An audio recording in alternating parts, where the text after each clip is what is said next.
Today on the security brief, she was in a sham of a marriage. I knew he was in trouble. He would sometimes cry and tell me how afraid he is. Naveen will soon find out that she is married to one of California's most wanted. Do you confront him? He locked the door and just beat the heck out of me. How can people avoid being conned? There are lots of people out there that are looking to make a living on conning people. And they're so good at it that you don't even know you're being conned.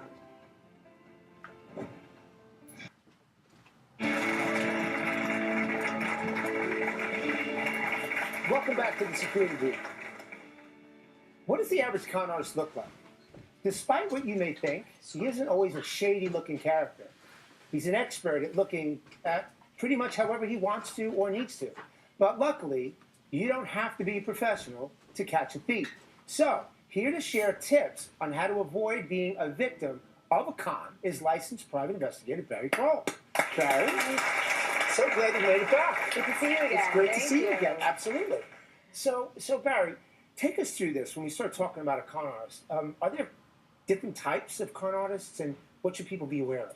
Well, the reality is there are lots of people out there that are looking to make a living on conning people. How and they screwed do. up is that? It's pretty screwed up. I gotta say, You know what? that's my clinical term. Right. Yeah. And speaking of clinical, outside of diagnosing people, there are just some bad people out there. So some of the more prevalent types of con artists that we see now are your con artists of love, and what they're looking to do is prey on somebody who is looking for that human connection. The other type of con artist is your business con artist. And what they're looking to do is present you with this great business opportunity. Maybe they want to sell you a product or some type of service. But the common denominator for both is they are preying on the fact that you are desperate in some way, desperate for love or desperate for money. Right. These people are masterminds in getting into your head, reading you psychologically what those insecurities are. They're masters at it. So what are some of the telltale signs people can pick up on right now that they may in fact be dealing with a con artist right now? Some of the telltale signs are, number one, they want you to act fast. They want you to make a decision that is based on emotion, not logic. Buy this deal today. You've got to invest now. It's not going to be there tomorrow. Somebody else is going to get it. Right. So being the human creatures that we are, we have that kind of herd mentality. My friends are doing it. It's okay. They go with it. The other telltale sign would be they're going to ask you for money. It might not happen right away, but ultimately they are going to ask you for money. Right. That's not normal. Right. Third telltale sign, especially with the online dating world, look out for those May, December romances. Because when a 25-year-old is contacting a 6-year-old, you have to say, something's not right there. You would think. You would think. Right. And look, be realistic. They have nothing in common. And you know, I got to say this real quickly. Women run a pretty good con sometimes too. All Sure. right. So anecdotally, take the situation of a guy that goes to a bar, who's 55, 60 years old, probably 30, 40, 50 pounds overweight. You're not a handsome man, remember that. And this very attractive 20, early 30-something comes up and wants to engage in this really wonderful conversation, this provocative conversation. Newsflash, right? She's not interested in you. She's okay? not that interested. Fair statement. Exactly. There we go. How can people avoid being conned? You can avoid being conned by kind of what Dr. Jen said, trusting that gut instinct. It's okay to be critical. When someone's offering you a deal, it's okay to be critical. Natural skepticism is our first line of defense to protecting ourselves. Unfortunately, Paul, there's no security system that you could buy that's going to protect you from con artists. Sleep on it. Don't make a rash decision. Does it make sense tomorrow? A third thing that you could do to protect yourself from a con artist, just in general, that fight or flight mechanism that goes off inside your tummy feels like butterflies.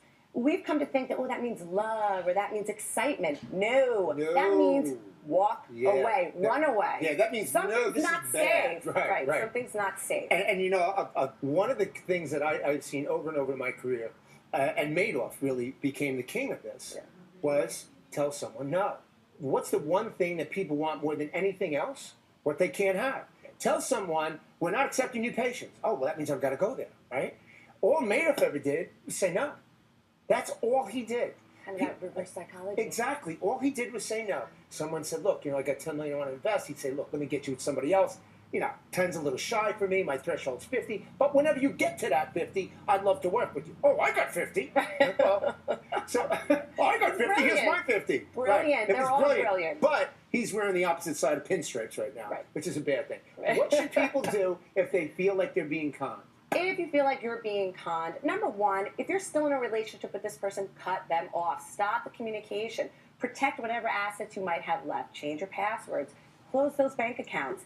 Another thing that you could do to protect yourself, if you have been defrauded, whether it's from a home improvement contractor or somebody that took advantage of you, report it. Report it to your Attorney General's office. They have a whole department devoted to consumer fraud. And thirdly, if it's an investment type con, you want to go to your state securities regulator. Excellent. And one more thing I want to say, Paul, a lot of people don't report this because they're embarrassed. They say, oh, I'm so stupid, how could this happen? But the reality is, and studies have shown, that even the most educated, most successful executives get taken advantage of. No question, man. What an excellent point, Barry. As always, it's wonderful to have you on Thank the you for show. having me. I mean it. Thank you. Thank you. It's always wonderful. Next, how to catch a thief and stay safe from spook scams and sleight of hand. Stay with me. I'll be right back.